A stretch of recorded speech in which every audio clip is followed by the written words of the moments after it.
Bienvenidos a Audiolibros con Irlanda. Los libros son grabados por personas reales. No utilizamos IA, por lo que agradecemos tu comprensión si hay algún error en la pronunciación. Espero disfrutes el libro y bienvenido. Capítulo 11. Soren.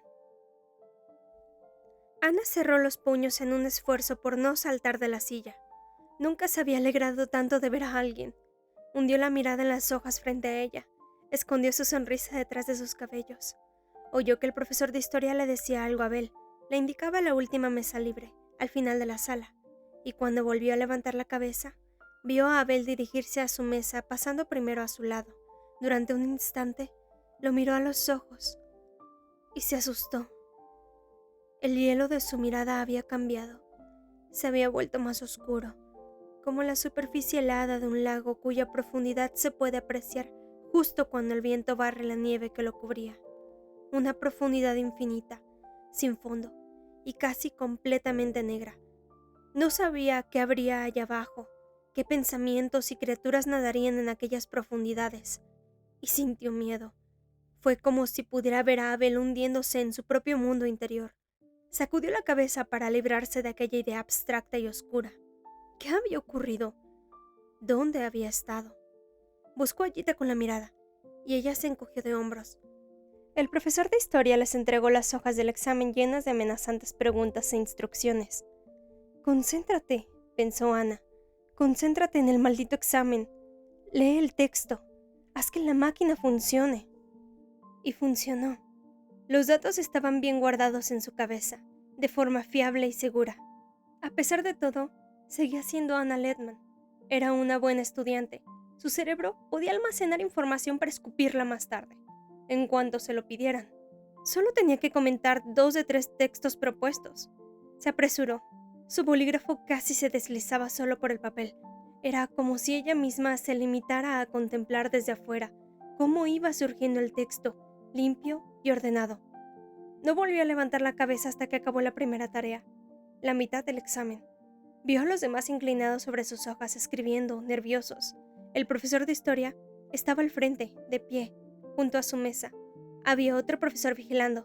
Siempre había 2 vigilantes. Aquel día era un profesor de latín que nunca le había dado clases y a quien solo conocía de vista. Justo en aquel momento, el profesor miró la hora y salió del gimnasio. Lo sustituía a otro profesor que entraba por la puerta, Nick. Ana vio cómo sabía a quién buscaba. Lo encontró y asintió con la cabeza. Avanzó entre las mesas, las manos a la espalda, sumido en sus pensamientos. Y entonces, por fin, Ana se atrevió a darse la vuelta y mirar al fondo del salón. Abel no escribía. Sostenía el bolígrafo en la mano. Había escrito, pero ahora la miraba. Y ella leyó su mirada. Esta vez era fácil de leer. No trataba sobre oscuras profundidades bajo el hielo o sobre lo que había ocurrido el día anterior. Trataba sobre el examen de historia. «Ayúdame», leyó Ana en sus ojos. «Ayúdame, no sé qué escribir». Y ella hizo una señal de sentimiento apenas visible. Cerró los ojos. Pensó en las historias de Gita. Había una solución clásica. Se metió la mano en el bolsillo. Dentro, encontró un trozo de papel. Bien. En lugar del papel, sacó un pañuelo y se limpió la nariz, como si aquello fuera lo que había buscado en el bolsillo. Era una precaución innecesaria, pensó. El profesor de historia no la estaba mirando, y si Nick la miraba o no, era irrelevante. Se metió con disimulo un bolígrafo en el bolsillo, se levantó y fue hasta el profesor de historia. Este miró la hora, la anotó junto a su nombre y le hizo una señal de asentimiento. Tenía permiso oficial para ir al baño. El pulso corría desbocado. Claro que el profesor no podía adivinar las intenciones de Ana. No había hecho nada prohibido. Todavía no. Minutos más tarde, escribía sentada sobre la tapa blanca de un retrete. El papel que tenía en el bolsillo no era un papel. Era un billete de 10 euros. Daba igual. Escribió lo más pequeño que pudo. Cubrió todo el billete de arriba abajo con su letra ordenada y minúscula. Sus dedos volaban. Escribió la solución a la primera tarea de forma esquemática, con lo fundamental. Anotó fechas, datos, breves notas sobre las circunstancias de los acontecimientos. La reflexión. Analiza el siguiente texto e interprétalo en relación con las circunstancias históricas, discutiendo los siguientes puntos. La tendría que hacer él mismo. Ya había leído la segunda tarea. También para ese texto anotó números y frases fragmentadas que quizá le ayudarían a recordar. Seguro que lo había estudiado en algún momento. No estaba escribiendo con la suficiente rapidez, le faltaba espacio en el billete. Pensó en usar papel higiénico, miró la hora. Tenía que volver, ya llevaba demasiado tiempo fuera. Rasgó un trozo de papel higiénico, metió el billete entre el rollo de papel y la tapa de metal, tiró de la cadena, por si acaso, y salió del baño. Le temblaban las rodillas. Cerró la puerta del baño de las chicas de tal forma que el trozo de papel higiénico se quedara enganchado a ella. Desde afuera, solo se veía una esquina, una minúscula señal blanca, una señal de nieve. Se obligó a no volver corriendo. Intentó que pareciera que se sentía mal y que por eso había estado tanto tiempo fuera en el baño. De verdad se sentía mal. No sabía qué pasaría si le descubrían. El examen quedaría anulado, eso seguro. Pero, ¿qué más podría pasarle? Cuando entró de nuevo en el salón, había pasado 13 minutos. 13 minutos en el baño. Claro que llamaría la atención, claro, maldita sea. Al frente, en la mesa ya no estaba sentado el profesor de historia, sino Nick. Miró a Ana y dijo en voz baja: el señor Meyer se fue a tomar un café. Y luego miró su reloj de pulsera y anotó la hora que Ana había regresado. Espero que mi reloj vaya bien, murmuró. Hace mucho que no lo pongo en la hora. Le había dado un abrazo. Se limitó a sentir con la cabeza. En la lista ponía que Ana había estado fuera 5 minutos. Lanzó a Abel una mirada muy breve antes de sentarse de nuevo. 7 minutos más tarde, este se levantó. Probablemente en la lista fueron más de 7 minutos. Intentó concentrarse en la segunda tarea, la que ya había resumido en ideas fundamentales en un billete de 10 euros. Mientras escribía, se imaginó a Abel. Tenía que encontrar la puerta correcta. Tenía que aprenderse los números de memoria, o recordarlos. No podía entrar con el billete. Tenía que deshacerse de él. ¿Cómo lo haría? ¿Lo tiraría al retrete? Nunca pensó que aquel truco podría funcionar. Abel regresó poco después que el profesor de historia. Nick anotó la hora. Abel se sentó sin mirarla. Ella no se atrevió a comprobar si escribía o no. Después del examen, Ana se reunió con Gita y los otros en el patio, y los observó fumar. Hacía tiempo que no estaba así con ellos en el patio, pero le pareció que acercarse a Abel sería demasiado llamativo. Los otros parecían haberse olvidado ya de Ana y de toda la historia del miércoles. Hablaban del examen. Genes abrazaba a Gita por la cintura, enfundada en la chamarra de cuero. Frauki discutía con Gita ignorando a Genes, y al final también se les unió Bertley. ¿Qué tal te fue?, preguntó. Ana lo miró. No quería hablar con él. Sin embargo, su pregunta era sincera, y parecía que habían pasado millones de años desde las cosas que había dicho en el bar de en medio, y que mejor hubiera callado. Buscó en su interior la rabia que sentía contra él, pero ya no la encontró. Nada mal, dijo, pero no sé qué me pasa. Estoy un poco enferma. Durante el examen me sentí fatal de repente. Pobrecita, comentó Gita. Por eso estuviste tanto tiempo fuera. Es verdad, estás pálida. Ana esperaba que Bertley no lo hubiera visto guiñar el ojo. No la vio. Le puso una mano sobre un brazo, preocupado. Quizá deberías irte a casa. Ya estoy mejor, dijo Ana. Creo que me quedaré. Seguro que no fue más que el estrés del examen. A veces ayuda a dejar que el viento te dé en el rostro, añadió Bertley. Se te aclaran las ideas. El Bowden ya está completamente congelado. Había pensado ir allí en el coche. Podríamos ir juntos si quieres. ¿El Bowden está congelado? ¿Quieres decir que se puede llegar patinando hasta Ludwigsburg? Bertley asintió. Creo que sí. Ayer estuve con nuestro perro en la playa. Le gusta correr por encima del hielo. Es muy agradable estar solo en la playa en invierno, con la puesta de sol. Pensaba que ya no tenían perro, dijo Frauki con un escalofrío. Pensaba que lo habían matado de un disparo. De eso hace mucho, replicó Berkeley con la mirada perdida en la lejanía. Ahora tenemos otro. Todo es sustituible. Perros, amigos, personas. ¿Tú qué piensas, Ana? ¿Vienes? Sé que a veces tú también vas a pasear por allí. Hoy no, se apresuró a responder Ana. Creo que tengo demasiado frío como para estar junto al mar. Hoy no tengo ganas de hielo ni de nieve. Pensó en las oscuras profundidades de los ojos de Belle. Este ocupaba ya su puesto habitual. Lo vio sacudir la cabeza levemente. No vengas. Todavía no. Más tarde, cuando el examen ya no esté en boca de todos. Tenía razón. Ahora que ustedes también hicieron su último examen, dijo Genes, podríamos hacer que nuestro mercader gane otra vez algo de dinero, sobre todo después de que ha vuelto a aparecer. Gita, ¿qué hacemos el sábado por la noche? Si te refieres a ti y a mí, mañana por la noche estamos de vigilantes en mi casa, respondió Gita. Mi madre tiene guardia de noche. Alguien tiene que cuidar que nadie robe el sofá de cuero. Y yo sola no impongo respeto. Froki, deja ya de reírte como una niña. Encendió un cigarrillo. Para vigilar la casa no necesitamos ningún producto polaco. ¿No? Preguntó Genes, y se sopló los cabellos de la frente. Una lástima, la verdad. En algún lugar tengo provisiones, dijo Gita. Deja a Abel tranquilo. Genes silbó entre dientes. Últimamente resulta que las personas más inesperadas tienen nombre de pila. Oye, yo solo quería que hiciera más dinero. Gita asintió. Su vena social le honra, señor Bidenretz, pero a veces las personas no desean hablar con otras. Se lo aclaré en otro momento. Ahora mejor acompáñame adentro. A 2 horas más de soporífero aburrimiento sobre cómo organizarse para los exámenes finales de la preparatoria. Adentro, mientras subía las escaleras al primer piso, se encontró con Nate en medio de un tumulto de estudiantes. Gracias, le susurró. ¿Gracias por qué?, preguntó Nate. Por nada, dijo y comprendió que sería mejor mantener la boca cerrada si no quería causarle problemas. Había demasiados oídos a su alrededor. Pensó en su conversación telefónica y entonces se acordó, poco antes de alcanzar el último peldaño.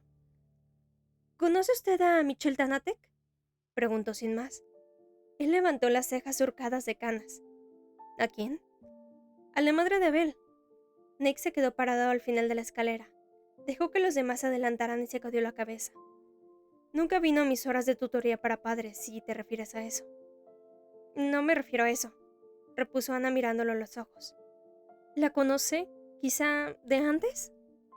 No, insistió Nate, y empezó a buscar en su bolsillo algo que seguramente había perdido en otro sitio. Tal vez un recuerdo. Lo dejó allí parado, lo dejó solo con su... No. Ana se preguntó qué significaría. Pasada la 6ª hora de clases, Ana vio junto a las bicicletas una figura que no era Abel, y que estaba pasando mucho frío. Una figura pequeña envuelta en una chamarra de plumas rosa. Cuando vio a Ana, la figura corrió hacia ella, y Ana la atrapó en sus brazos. La chamarra rosa olía a viento y a mar, y quizá un poco a tabaco polaco barato. «Micha», dijo Ana. «Micha, ¿dónde estaban? Estuve en su casa, intenté llamarnos. ¿Qué pasó?» «Nos fuimos a excursión», respondió Micha. Pero parecía saber que no era del todo normal irse de repente a excursión un día de clase. Abel dijo que teníamos que irnos temprano. Viajamos en autobús y luego en tren. Estuvimos en Rügen. No tuve que ir a la escuela, porque cuando se está de excursión no hay clase. Y visitamos la playa, que era muy larga y estaba cubierta de nieve. Bebimos un chocolate y yo caminé mucho tiempo con mochila y todo. Y estuvimos de picnic con... ¿Dónde está Abel? Aquí, dijo Abel detrás de Ana, moviéndola con cuidado a un lado y poniendo un brazo en torno a Micha. ¿Qué haces aquí? Hoy mis clases terminaron antes, explicó enseguida. Pero no quería esperar allí. La señora Mirkowicz estaba haciendo preguntas todo el tiempo. Es mi profesora. ¿Sabes, Ana? Me gusta, pero hace tantas preguntas como el señor Marinke, sobre mamá y todo eso. Preferí venir aquí, aunque está bien lejos a pie. Creo, dijo Abel, que hoy no vamos a la cantina de la universidad. Ayer estuvimos de excursión. Ya está bien para una semana. El tren y todo fue bastante caro. Vamos a casa y pensamos en la excursión de ayer, ¿de acuerdo? Sí, dijo Micha y miró los pies. ¿Pero no podemos ir a otro sitio? En casa ya no se está tan bien. Siempre pienso que el señor Marinke volverá a llamar a la puerta y me querrá llevar con él. Anoche no podía dormir porque estuve pensando en eso todo el tiempo. Soñé que el señor Marinke tenía una red, como un cazamariposas, solo que era para mí. Era todo un poco como nuestro cuento. Me quería atrapar con su red. Abel se arrodilló frente a ella y la miró a los ojos. No lo hará, le dijo en voz baja. Te prometo que no lo hará. Contaremos el cuento de forma que él desaparezca. Yo podría llevarlos, dijo Ana vacilante. A mi casa. pareces tener bastante frío. Tenemos una chimenea para entrar en calor y seguro que encuentro algo para almorzar. No, dijo Abel. Mis padres no están, añadió Ana. Hoy no, no llegarán hasta más tarde. Podríamos... No, repitió Abel con firmeza. ¿Una chimenea?, dijo Micha y lo miró. Eso sería de lo más agradable, ¿no te parece? Cuando afuera está nevando y adentro hay un fuego, como en el libro que compramos. Y también podríamos hacer chocolate. No, la interrumpió Abel. ¡Qué injusticia!, protestó Micha. Ayer tú querías viajar en tren de Rubén y fui contigo aunque hacía mucho frío y caminamos un montón. Y hoy que quiero ir con Ana a sentarme delante de su chimenea y ya es hora de que hagamos algo que yo quiera. Dio una patada contra el suelo y lo miró con unos ojos que brillaban buscando pelea. Ana casi le ganó la risa. Tú puedes irte a casa si quieres y esperar a que llegue el señor Marinque otra vez, añadió Micha, y se cruzó de brazos. Yo me voy con Ana. Abel se cubrió la cara con las manos, respiró hondo y miró a Ana. Lo oscuro y perturbador de sus ojos había retrocedido un poco, como si él lo hubiera empujado lejos con todas sus fuerzas. Bueno, dijo. Bueno, por mí de acuerdo. Ana miró a su alrededor mientras abandonaban el patio de la escuela. Probablemente lo seguían un par de personas con la mirada. Bertley, por ejemplo. Se imaginó cómo iría a pasear por la playa vacía con el perro de su familia, subiéndose los lentes cada 2 pasos, solo como el día anterior y como todos los días, en el frío cortante en medio del invierno, junto al mar congelado. Tienes razón, dijo Abel en el pasillo. El aire es azul. No pensaba que fuera cierto. Sonreía. No había dicho nada durante todo el camino, pero ahora sonreía. Sí, respondió Ana. Ayer casi me ahogué en él. Micha contempló los colgadores para abrigos del pasillo, largos, con pequeñas cabezas de animales talladas en madera, traídos de algún exótico país lejano. Ana había olvidado de cuál. Finalmente, encontró uno que le parecía un perro, lo acarició con el dedo índice y colgó su chamarra rosa en el colgador de al lado. ¿No preferías el del perro?, le preguntó Ana. Si cuelgo la chamarra encima de él, no podrá ver nada, explicó Micha seria. ¿Y si hoy continuamos la historia? Eso sería horrible, ¿no? Tiene que ver... Él saltó al barco negro. ¿No contaste nada nuevo durante su excursión de ayer?, preguntó Ana. Abel negó con la cabeza. Pero hicimos un muñeco de nieve, dijo Micha. ¡Ay! ¿Esta es la sala? ¡Qué bonita es! Sí, corroboró Ana. Contempló a Micha mientras ésta se quitaba los calcetines y se paseaba descalza por la alfombra turca, siempre siguiendo el diseño, de un lado a otro, a través del laberinto sin fin. Entonces, dejó el juego y corrió a la puerta de la terraza para ver el pequeño jardín. ¿Y cuántos petirrojos hay allá afuera?, exclamó. ¡Y 2 rosas de verdad! Como en la isla de nuestro cuento. Pero, ¿allí no había petirrojos? Los petirrojos vinieron a ver las rosas, ¿verdad? ¡Ay, Abel, qué bonitos son! Ana miró a Abel. Seguía sonriendo. Es muy diferente a su departamento, dijo ella. ¿Te molesta? Abel tomó su mano. Gracias, dijo él. Por historia, por todo. Me salvaste. Yo ya no sabía qué más escribir. Cuando leí tu nota, recordé más cosas. Se metió la mano en el bolsillo y sacó el billete de 10 euros cubierto de arriba abajo con la letra de Ana. ¿Estás loco?, susurró Ana, horrorizada. ¿Te quedaste con eso? Abel se encogió de hombros. Pensé en deshacerme de él, pero no pude. Creo que lo guardaré. Es lo único. Se interrumpió. Micha, no sé si deberías saltar en el sofá en esta casa. Claro que sí, dijo Ana. Debería. Yo antes también saltaba encima del sofá. A veces todavía lo hago. Pero eso está allí. ¿Y tus padres? Ellos solo saltan en algunas ocasiones, dijo Ana con una sonrisa maliciosa en la cara. Luego se sentó frente a la chimenea. Les prometí un fuego, ¿no? Y un almuerzo. Esos trozos de leña en este cesto tienen un aspecto apetitoso, comentó Abel, solo que no parecen estar bien cocidos. Cuando en la chimenea ya crepitaban las llamas, Ana se sintió como si estuviera quemando todas las preocupaciones que la habían perseguido en las últimas 24 horas.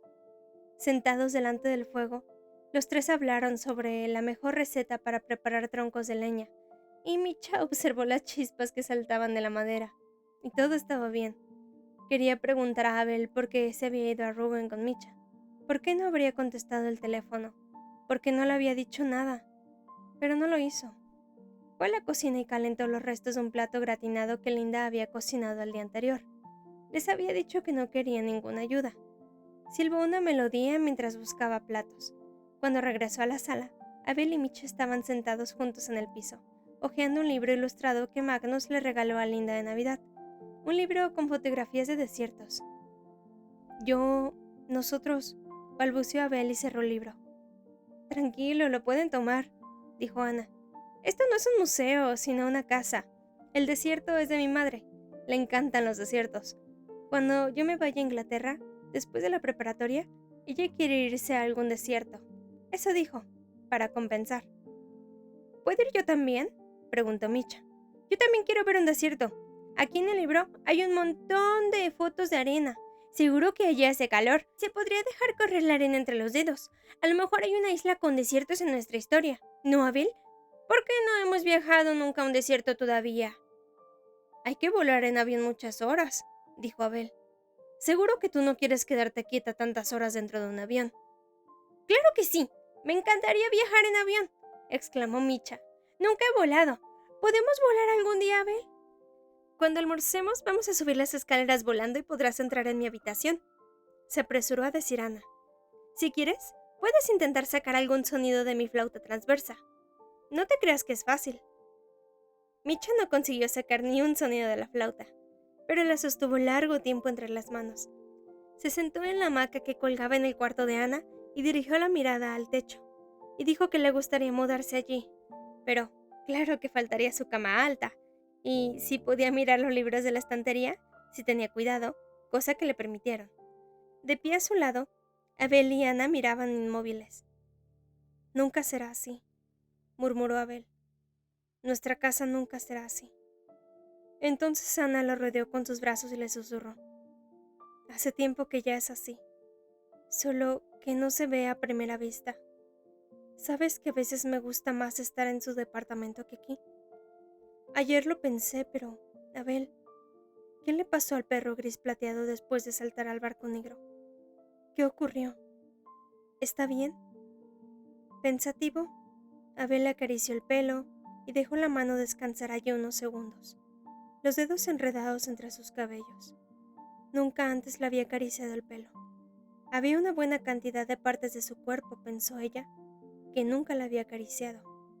De repente, Ana sintió mucho calor. El perro, dijo ella, se acercó a lo largo de la barandilla sobre sus silenciosas patas. Micha levantó la mirada del viejo libro de fotografías que tenía sobre las rodillas. ¿Vas a continuar el cuento?, preguntó, olvidando al momento todos los libros ilustrados y todas las hamacas en el mundo. Bajemos a la sala, a la chimenea. Tienes que contar el cuento junto a la chimenea. Es lo normal con los cuentos. El perro gris plateado se acercó a lo largo de la barandilla, sobre sus silenciosas patas hasta la popa del barco negro, dijo Abel mientras Ana añadía madera a la chimenea. Después, la pequeña reina lo perdió de vista. Espero que sepa cuidar de sí mismo, murmuró el farero. ¿Quiénes son esas personas?, preguntó la pequeña reina, temerosa, a bordo del barco negro. A dos de ellos ya los reconocí, respondió el farero. Allí está, por ejemplo, el mercader de joyas. Colecciona todas las joyas que encuentra, pero no las esconde lejos, como el cazador rojo. Comercia con ellas, las vende, las reparte por todo el mundo, más allá de los mares. Luego, están los dos odiosos. Los odiosos van siempre juntos. Son una pareja, y odian todo lo que sea hermoso.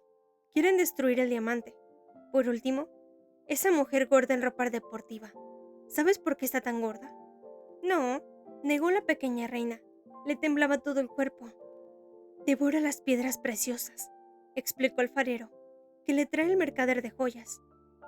Entonces también devorará mi corazón si caigo en sus manos, susurró la pequeña reina. En aquel momento una fuerte ráfaga de viento barrió el océano, y como un latigazo, hizo alzarse el agua en una enorme ola.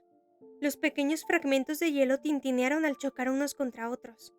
Todos se cayeron, y el gato blanco ciego protestó porque alguien le había pisado la cola. ¡Bajen las velas!, gritó el farero. ¡Viene una tormenta! El preguntón y el respondón se abrazaron asustados y empezaron a soltar absurdas preguntas y respuestas al aullido del viento. ¿Dónde está Michelle? ¿Qué es el farero? ¿De dónde viene? Es la caja sobre el armario del baño. ¿Quién es su padre? La joven de las rosas ayudó al farero a bajar las velas. Todas, excepto una. El barco negro no bajó sus velas. Y entonces vieron cómo un extraño mecanismo se ponía en marcha en medio de la tormenta. Uno de los mástiles negros comenzó a rotar y apareció una enorme red negra que colgaba de él. Un brazo de madera se extendió hacia afuera de forma que la red pendía justo por encima del pequeño barco verde. Entonces empezó a bajar lentamente hacia ellos. Era un cazamariposas mortal. ¡No!, gritó la pequeña reina y se cubrió los ojos con las manos. Sin embargo, no dejó de mirar por entre los dedos. Sobre el barco negro, el comerciante de joyas dirigía la red mediante un sistema de palancas y ruedas. Se había subido las mangas de su chamarra de cuero, de modo que se podía ver el interior blanco de lana de oveja. Lo acompañaba la devora diamantes en su pantalón deportivo y su sudadera. Un mechón rojo sangre le colgaba por delante de la cara.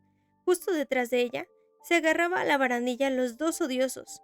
El ansia por destruir brillaba en sus ojos, y detrás de los odiosos se acercaba el perro gris plateado como una sombra furtiva. ¡El barco volador!, exclamó la joven de las rosas. Quizá todavía logremos escapar. La pequeña reina se retiró las manos de la cara. Tenía los ojos grandes y oscuros de miedo. Pero la tormenta nos llevará en la dirección equivocada, recordó. La red bajaba cada vez más y más, y entonces ocurrió algo inesperado. Se escuchó un grito estridente y horrible que rompía los tímpanos y que hizo que el mar se quedara inmóvil durante un segundo, como si de repente se hubiera congelado en su totalidad. Al mismo tiempo, la red se alzó sin previo aviso. El aparato de madera retiró su brazo y las gruesas cuerdas cayeron sobre las oscuras velas. El barco negro se había atrapado a sí mismo. Parecía que luchaba contra la red. Se rebelaba, se inclinó hacia un lado. Las olas ya no estaban quietas. Sacudían el barco, lo lanzaban de un lado a otro. Se rompieron sogas, las velas cayeron como hojas marchitas. Una enterró a la devoradiamantes, otra a los dos odiosos, que intentaron librarse sacudiendo furiosas piernas y manos. Pero, ¿dónde estaba el comerciante de joyas?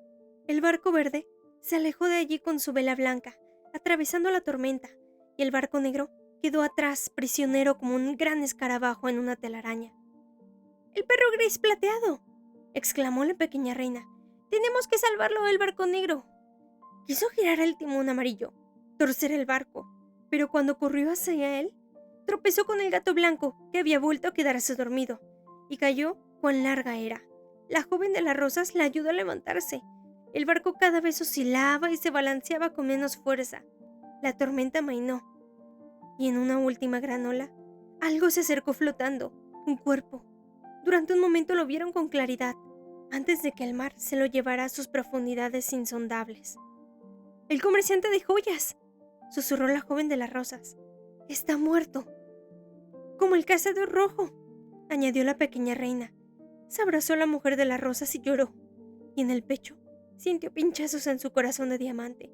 ¿Por qué tienen que morir todos?, sollozó. Cuando las aguas estuvieron completamente tranquilas de nuevo, algo más llegó hasta ellos durante la puesta de sol. Otro cuerpo.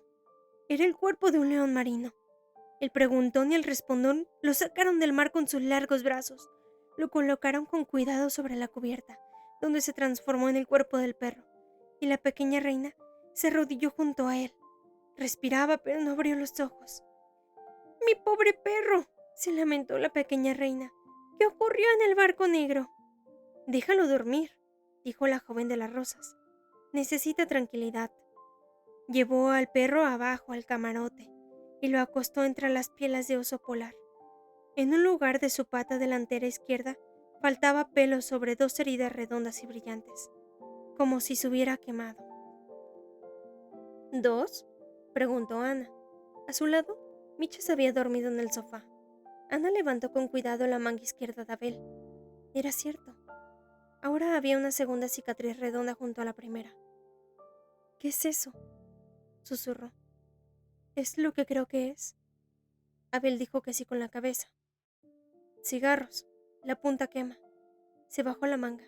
Pero, ¿quién lo hizo? ¿Es importante?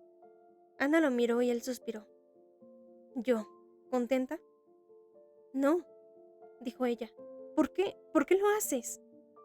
¿Lleva Micha durmiendo mucho tiempo? No contestaste mi pregunta. Yo no contesto preguntas, dijo y sonrió. No soy un respondón de la isla de los respondones. Soy un cuentacuentos. Ana se levantó. Fue hasta el viejo tocadiscos y puso un disco que encontró en la colección de álbumes de Cohen que él tenía linda. Puso la música muy bajo, para no despertar a Micha. Volvió al sofá y se apoyó sobre Abel. Traveling lady, stay a while, until the night is over. I'm just a station on your way. I know I'm not your lover. Well, I live with a child of snow. When I was a soldier, and I fought every man of her.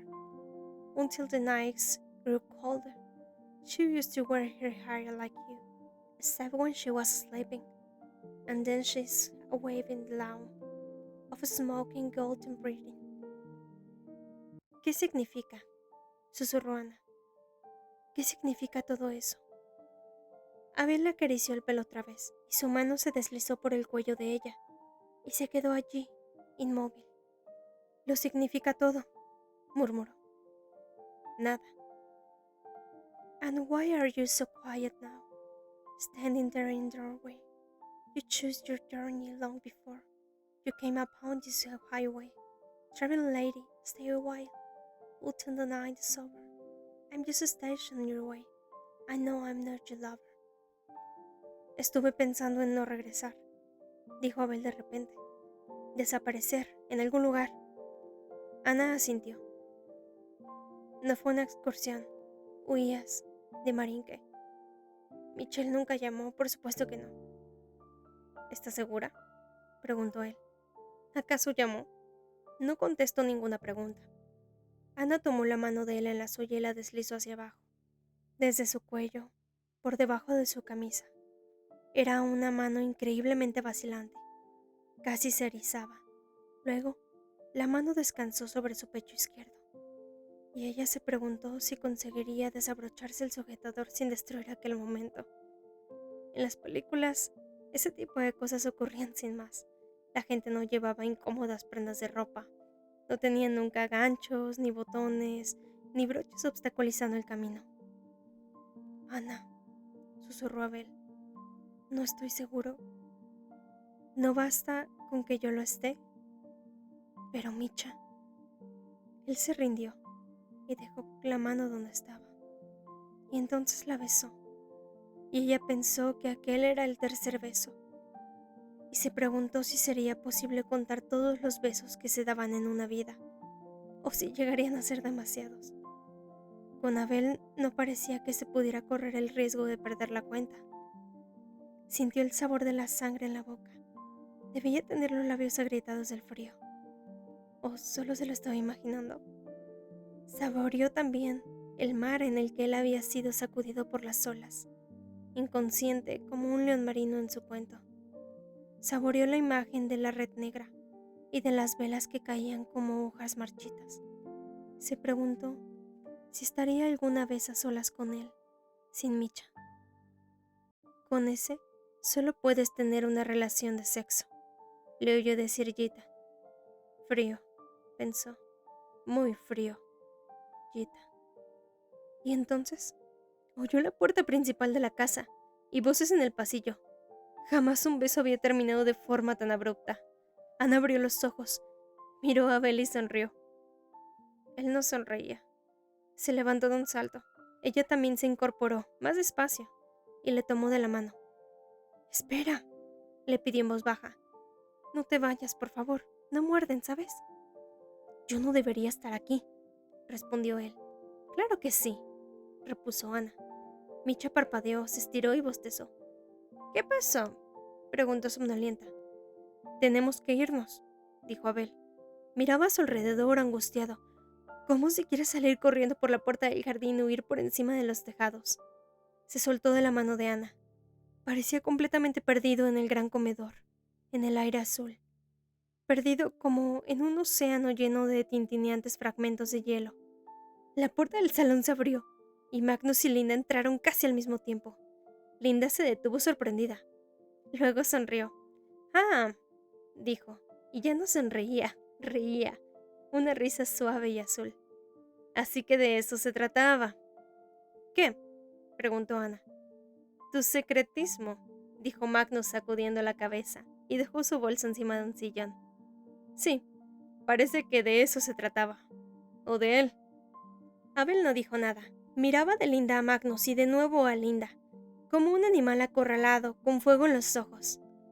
«Él es Abel», dijo Ana, «y ella es su hermana Micha». «Hola, Micha», saludó Linda. Magnus estiró la mano, y Abel comprendió con una mínima vacilación que quería, y se la estrechó. Todavía no había dicho nada. «Encantado de conocerte», dijo Magnus, con su voz fuerte y profunda. «¿Estás en clase de Ana?» Abel asintió con la cabeza. «Necesito urgentemente un café», anunció Magnus dirigiéndose a la cocina. «¿Quieren ustedes también uno?» «Micha seguro que no bebe café», dijo Linda. «Quizá un chocolate sea una mejor opción». «Un chocolate estaría bien», respondió Micha. «Tienen ustedes una casa preciosa y tantos libros, y me columpié en la hamaca de Ana». «Micha», dijo Abel tomándola de la mano, «ahora tenemos que irnos». «¿Por qué tenemos que irnos?», preguntó Micha. «¿Es ya tan tarde? Si no tenemos nada que hacer, podemos perfectamente...» «Vamos», le interrumpió Abel tirando de ella hacia la entrada. «Abel», dijo Ana. «Muchas gracias por el ofrecimiento», dijo Abel mientras se ponía la chamarra. «Pero sí tenemos algo que hacer. Nos olvidamos por completo la hora». Ayudó a Micha a ponerse su chamarra rosa, y antes de que pudiera decir nada más, la empujó fuera de la casa. Luego cerró la puerta tras de ellos. Ana la volvió a abrir. «¿A qué viene esto?», le reclamó. «Vuelve, no seas tonto». Sin embargo, Abel ya había colocado a Micha en el portaequipajes de su bicicleta. «No», dijo. «Intenta comprenderme. Hay demasiadas espinas en la isla de los seres de las rosas». «Hasta hace un minuto no había ninguna», protestó Ana desesperada. «Hasta hace un minuto...» «Piensa en lo que pasó en el bar del medio», dijo Abel, y ahora su voz cortaba como los bordes de un témpano de hielo, flotando en el mar. «Ven», dijiste, «seguro que no tienen nada en contra. Todos tus elegantes amigos, ¿y luego? ¿Qué pasó luego? Con tus padres será igual». Sacudió la cabeza y subió a la bicicleta. «¿De qué están hablando?», quiso saber Micha. «Ni él mismo lo sabe», dijo Ana, y regresó al interior de la casa. Cerró de un portazo e intentó respirar con calma. Magnus salió de la cocina con una taza en la mano. «Madre mía», dijo al tiempo que colocó la taza sobre la cómoda del pasillo y encontró un pañuelo en su bolsillo, que entregó a Ana. «¿Qué quieres que haga con él?», espetó Ana. «Pensé que podrías limpiarte las lágrimas». «Qué raro», respondió Ana con el pañuelo en la mano. «Últimamente me pasa esto todo el tiempo. Lloro y ni me doy cuenta». «Ven al salón», dijo Magnus en un tono que parecía un orden poco habitual, «y tómate un café, o por mí, un licor. Pero ahora nos vas a contar qué pasa». «Sí», dijo Ana. «Estuvo hablando hasta bien entrada la noche. Era una traidora. Sabía que era una traidora. No era asunto de Magnus y Linda cómo vivían Abel y Micha. No obstante, de repente fue como si una presa se abriera, una presa tras la que se acumulaba aún más lágrimas, una riada de lágrimas, una riada de palabras entrecortadas, ahogadas y descripciones a medias. Linda hizo bocadillos para detener las lágrimas. Magnus desechó el licor que nadie quería y abrió una botella de vino. Al final dijo: «¿Ana?». «Sí», dijo Ana. «¿Qué podemos hacer nosotros?». La miraba a los ojos serio. Era una pregunta importante. «Dinos qué podemos hacer para ayudar. Soy una persona crítica, racional. No sé si me gusta todo esto, pero en el amor... Quizá te parezca estúpido que yo lo diga. En el amor no hay crítica. En el amor no hay razón. Te daría dinero si lo necesitaras. Puedo hablar con funcionarios. Dime qué podemos hacer». «No lo sé», respondió Ana. «Si lo supiera todo sería fácil. Abel no acepta dinero. No quiere que nos inmiscuyamos en sus asuntos. Algunos días incluso hace como si no me conociera y después de lo de hoy yo... No empieces a llorar otra vez, le rogó Linda con suavidad y le acarició la espalda. Todo saldrá bien. El sábado en la playa del Dena fue encontrado el cadáver de un hombre bajo la arena nevada. En la chamarra de cuero de la víctima había una cartera y dentro una identificación con el nombre de Soren Marinke. Tenía 44 años. Su suéter de lana y el interior de oveja estaban tiesos de sangre congelada. Un disparo en la nuca, dijo el locutor de radio.